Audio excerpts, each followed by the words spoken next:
In Jerusalem there was a king named Jesus, but he was unlike any other king. He wore no crown of gold, lived in no palace, and had no army. Jesus, the King of Heaven, walked dusty roads and sat with ordinary people. His power was love, not force. He healed the sick, gave sight to the blind, and brought hope to the forgotten. Children loved him, and he welcomed them with open arms. But some city leaders grew jealous and angry. They whispered, "He's breaking the rules," and plotted against him. They wanted a king of power, not a king of love. Their hearts hardened, and they made a plan to get rid of Jesus. They watched him, tried to trick him, but he always answered with wisdom. Blinded by pride, they couldn't see he was the promised rescuer. Their plan grew darker. They decided to stop him, no matter what. Before Passover, Jesus shared a special meal with his 12 friends. He broke bread saying, "This is my body, given for you." He shared a cup saying, "This is my blood, poured out to forgive many." After supper they went to a quiet garden called Gethsemane. Jesus prayed, "Father, if possible, take this suffering away, but I want your will, not mine." His friends fell asleep while he prayed alone, feeling sadness and fear. He knew Judas would betray him, and soldiers would soon arrive. Still, Jesus chose love and obedience. Suddenly Judas led soldiers to Jesus and betrayed him with a kiss. The disciples ran away and Jesus was arrested. The King of Heaven did not fight back. He let himself be taken, because this was God's rescue plan.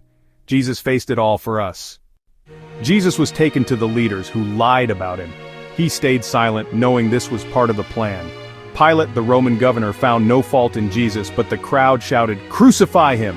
Pilate gave in and the soldiers mocked Jesus. They dressed him in a purple robe and pressed a crown of thorns onto his head. They bowed and mocked, "Hail, King of the Jews!" Jesus endured their cruelty without anger. He carried a heavy cross through the streets, stumbling from weakness. A man from the crowd helped him carry it to Golgotha. People followed, some weeping, some jeering. Jesus, perfect and innocent, walked the hardest road for us. He took the punishment we deserved. The King of Love was giving everything. On the hill, soldiers nailed Jesus to a cross between two thieves. Even in pain, Jesus prayed, "Father, forgive them." One thief asked Jesus to remember him, and Jesus promised, "Today you'll be with me in paradise."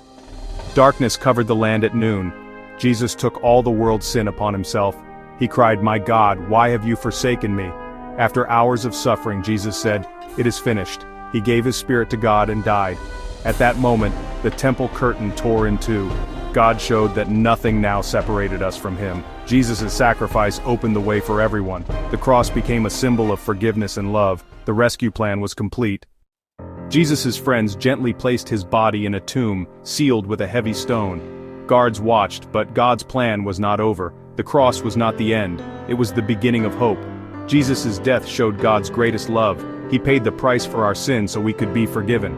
The cross is a victory, not a defeat. God built a bridge back to himself through Jesus. For God so loved the world that he gave his only Son. How do we say thank you? Believe in Jesus, trust him, and be thankful. Forgive others, obey him, and share his love.